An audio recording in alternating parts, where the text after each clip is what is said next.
SPUDS goes with Yamato Kremlin, DM, Goliath, Nevsky, Stalingrad, triple destroyer setup, so Girin, Daring, Marceau, while Greek is going with Conquer, Montana, double GM, double Stalingrad, one Hindenburg, Halland and Shimakaze. So very different approaches to the match. Absolutely very different approaches to the... Wait, isn't this supposed to be warrior path? Maybe I just potatoed. Let me double check that for a moment.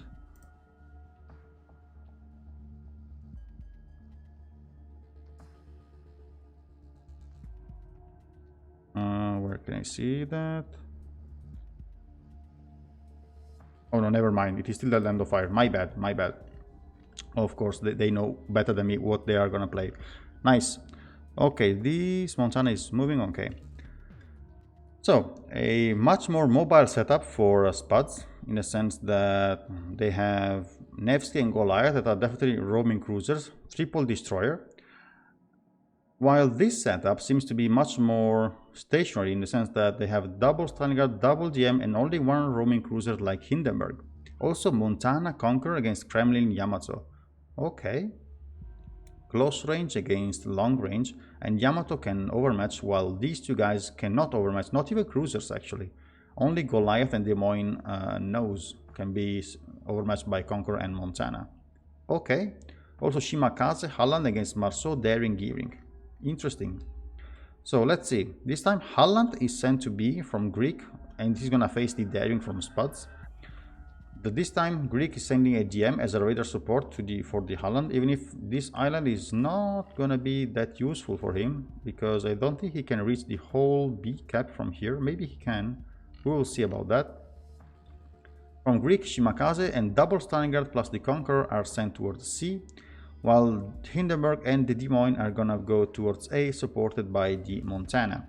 Marceau from SPUDS decides to go for A, supported by this Goliath that is gonna be on the kiting side. They send a Stalingrad. Instead of sending him on this side of the island as a support for the B cap, they sent him on this side of the island as a possible support for the Marceau on the A cap. While the Gearing, Nevsky, Des Moines and the Kremlin are gonna go towards C. So pretty even spread in the sense that both teams sent roughly the same amount of ships for every side of the map. The main difference is that SPUDS is gonna be having this Marceau inside A cap that is gonna cap A, not only stall it, and he might be an issue for this Des Moines, because if you approach this cap and you want to hold this position while approaching undetected, it's one thing. If you want to go from here to here while you are detected by a destroyer, then it's a long run from here to here, and this is exactly why SPUDS placed this Stalingrad in this position, because if this guy wants to go like this, he has to give broadside to this guy. And let's see how this is gonna go. Halland in the meantime cap B, Daring is gonna retake it or try to retake it. This guy is gonna reverse and they're gonna play the usual cap thing. Let's see if this Marceau is able to spot the Des Moines on his way to the A cap or not. I mean, the whole point here is to punish this cruiser while he's... Okay, now he's spotted. Stalingrad should have a shot on that guy. Let's see. Okay, there we go. Stalingrad AP is in the air. Like a little bit too... Okay, not too big of a deal. So he loses 4k HP. This guy is spotted in return because he's radared, but this guy has to make has to do a turn at some point. Yamato shells are in the air. Stalingrad shot at this Des Moines as well. Let's see now. Okay, but this guy played well, so he might be safe now. He is safe. He's not even detected. So that DM played it well. So he lost only 10k HP for all this run, and it was definitely not worth it for SPUDS in my opinion, because now this Des Moines is gonna be able to get A, and they're gonna be losing on points and caps. So here this Daring is mocked up. He's torping the Holland, but his torps... Well, we will see about these torps. Here the Shimakaze is able to take C, but the gearing is going to reverse right after into the cap. So nothing major is happening at the moment, as you can see. Both teams have a really cautious approach to the cap. Let's see about these torpedoes for the Holland. Oh, he's not aware of that. Is he gonna find the gap here? Oh, I think he is. Almost. He reversed just a tiny bit too much, so this is half HP gone for the Holland. But he has some heals to go through. Okay, but that's already a decent advantage for SPUDS, in the sense that if these two guys engage each other at some point, like now for example, this daring should have a huge advantage if he can land his shells. Let's see. Also, if he scores some fires, these are gonna be perma fires. Okay, Holland is heavily losing the fight against the daring. Holland is not definitely a gunboat. Okay, perma fire on the Holland, so this is gonna hurt because he's gonna be detected for much longer. Okay, now no one is punishing the daring in return. Actually, he's even smoking up. Holland is down to less than 7k HP, so he has to play very carefully next time. So that engagement went heavily in favor of SPUDS, and this might put this daring in the position to cap B. Let's see. But the point is that SPUDS is not in control of any cap at the moment. Of any cap. Look at this gearing. Ooh. Oh, never mind. He glided into the torp. So one torp from the daring on the Holland and one torp from the Shimakaze on the gearing, actually. And gearing goes down. How broken is Shimakaze? Torpedoes and guns down the gearing. So early kill for Greek. So 1-0 for Greek. So now these guys here, the Nevsky, the Kremlin, and this Des Moines here that is in a very aggressive position, are gonna be in trouble because they lost their eyes. They have two radars, but if the Shimakaze plays it smart, these guys are gonna have issues. On the other hand, on B, daring capped the B cap. So this is a relatively calm area for SPUDS at the moment. If they want something to be done, they have to do something about the A cap. They have to find a way to dislodge this Des Moines from behind this island, and it is not an easy task. Once a Des Moines is settled here, it is not easy to force him out of this area. Absolutely. I mean, I think the only way for SPUDS to regain control of A is focus down this Hindenburg, force him away or even sink him, and then rush the Des Moines with the Marceau. I think this is the only possible way for them to try to do something about the A cap. EM is now radaring the Marceau, I assume. Yep, there he is. He has to be careful. He doesn't have to peek too much because this Yamato can smash him, but he's playing it very well. He's managing very well his position, so very well done from this Des Moines, by the way. So far, you know, the best DM plays I've seen in this tournament. Yamato eats some Holland torpedoes, not too many, but you know, this is gonna be probably a flood. So this guy is gonna be, they are sending the Yamato instead. They're sending the Yamato inside the A cap to stall it, but this is gonna be tricky because this guy has used his damage con, and he's gonna be under DM spam, probably more Holland torpedoes in the next few minutes, and he's gonna pay a heavy price for this push. On the other hand, let's see, this Kremlin is also in a really bad situation. He has two fires running. He's spotted. He is healing. He's countering the fires with a heal, but he's constantly being spammed by Conquer HE, and Conquer HE is a pain for everybody in the game. So since Thunder is out of the tournament because it is not more obtainable, Conquer is the obvious choice for the teams to go for if you want a HE spammer.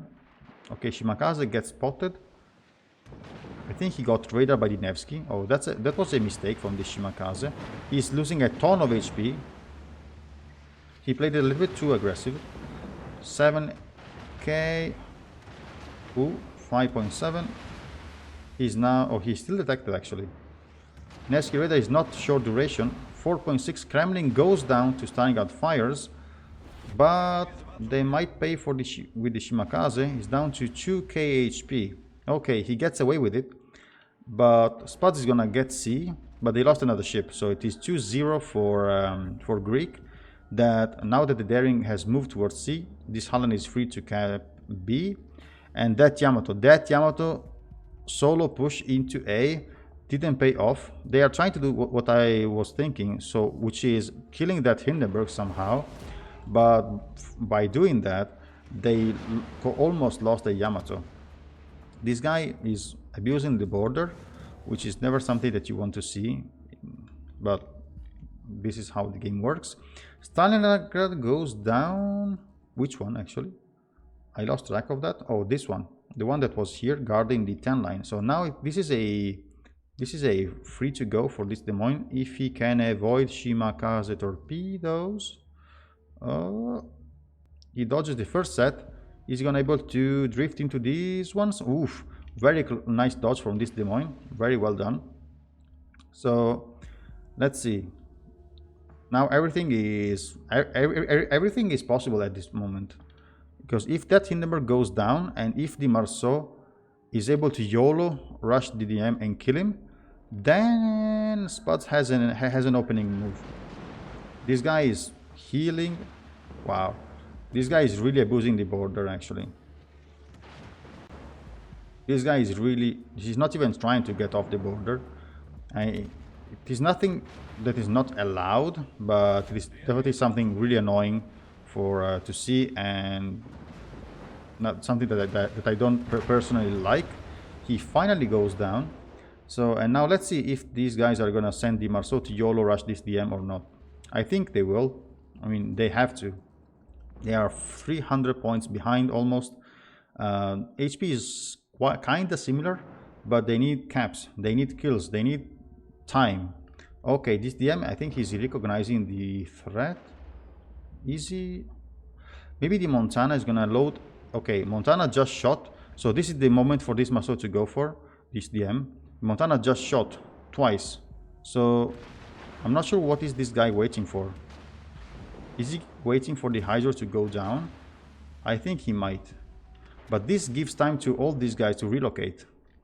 Here the Stalingrad is going down. Shimakaze tried to smoke him up, but I think the fate of this guy is settled. He goes down. He goes dark now with 2k HP. Wow, this is a very close match. Another one. Uh-oh, this DM is gonna... okay, Conqueror is sent here to deal with the DM, but Conqueror doesn't deal that well against Des Moines. I'm not sure what is this Marceau waiting for here. Okay, now he's finally going for it. I think he waited a little bit too long. Because, oof, Des Moines whiffed his first salvo on this Marceau. Let's see, maybe he was waiting for his speed boost, because now the Holland is also here to help the DM. So this guy has to kill the DM, which he is gonna do that. And then he has to kill the Holland, or heavily damage the Holland. He's torping the Montana. DM takes down the Stalingrad on the other flank, but here is the important action. If they can trade the Marceau for the Holland, it is a win for SPUDS most likely. Oh, never mind. Marceau goes down. Holland is still afloat. If he doesn't accelerate and eat these torpedoes, he is fine-ish. Okay, he is fine. Okay, so I think that Marceau waited a little bit too long, in the sense that Holland was an issue for him, definitely. But now SPUDS might be able to get A, even if this DM is gonna melt this Goliath. He is healing. Let's see how much he can heal still. Goliath is blind firing the Holland, but he's not really there. What a close match. Another one, another very close match. Very nice to see. I didn't expect so many close matches in the first day, during the first day. These torpedoes, will not reach this team. I mean, he's dodging them, and they would have reached him. This Goliath might eat Holland torpedoes, on the other hand. These torps are missiles, basically. He's gonna eat one. Yeah, one. But now this DM is gonna be shooting HE to that guy. Okay, he's permaflood. He's in a permaflood and he just heals, so he cannot heal anything. So this Goliath is dead. Goliath dies. This Stalingrad is sent to stall B. In the meantime, this Conqueror is shooting AP on the Stalingrad broadside. So even if it's Conqueror AP, it is still AP. Okay, so they do hurt. And that daring is hunting down the Shimakaze, I think. Not sure if this is worth it. They are close though. They are very close. This guy must have... Oh, never mind. He's smoking up. What? Oh, that guy was spotted. Wow, the daring chooses to shoot the Conqueror instead of shooting the Shimakaze for some reasons. He was briefly spotted. Wow, really questionable choice from that daring. If he would have landed a good salvo on that Shima, he would have killed him. I saw the marker that he was spotted for a couple of seconds. Wow, really unfortunate. Stalingrad Raiders, but the Holland is safe. Here the Montana can easily go for the ram on the Yamato, since it is Greek that holds the cap here. So if they can get rid of the Yamato, this cap is gonna stay in their hands for the rest of the match, easy. So... Oh, Nevsky shooting the Holland that is raided by the Stalingrad. Oof, Nevsky gets the Holland. Are we gonna see a drive-by here or a... No, this is definitely gonna be a ram. Yamato is not able to catch the Montana's citadel, but... Oh, this is a drive-by. This is an attempt of a drive-by here. They both just shot, so I think that the Yamato might kill the Montana here. Yamato might get the kill if they are not too close to each other. Oh, never mind. Montana does get the kill on the Yamato. Okay, good one. Good one from the Greek Montana. But, wow, what a close game. Another very close game. Shimakaze was spotted by the DM that is trying to finish him off.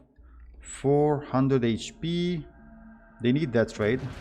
Okay, he goes down. This DM is gonna go down from the Conqueror, most likely. DM kills the Stalingrad on the other side, but he's giving broadside to the Nevsky. Light cruiser AP, as we can see. And wow, what a close match. Oof. Conqueror AP out on the DM. He goes down, but he's gonna go down to the Daring, most likely, if he cannot heal right now. Down to 3.4k, Daring DPM, charming in. 2.8. 1.4. 60. Conqueror goes down, and now it's Daring Nevsky against Montana. Oof. Are we gonna see two games of 2 minutes game in a row in competitive? Wow, that's so unusual. I mean, if the Nevsky dies, it's 100-point advantage, but they have 2 caps to 1.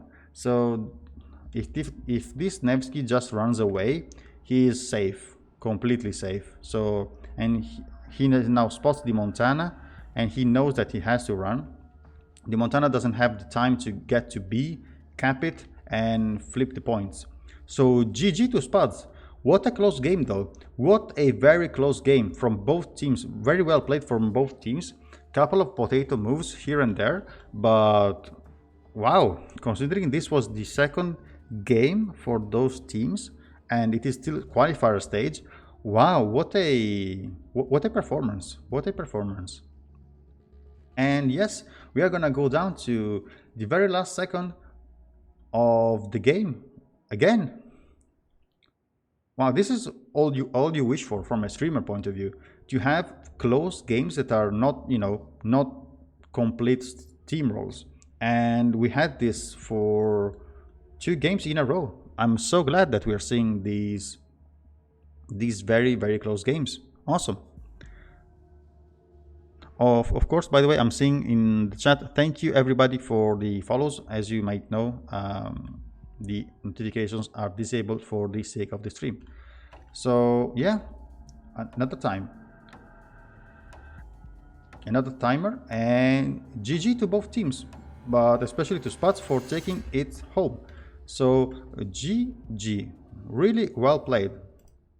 So SPUDS wins. So once more, exceptionally well played from both teams. Awesome. What a game.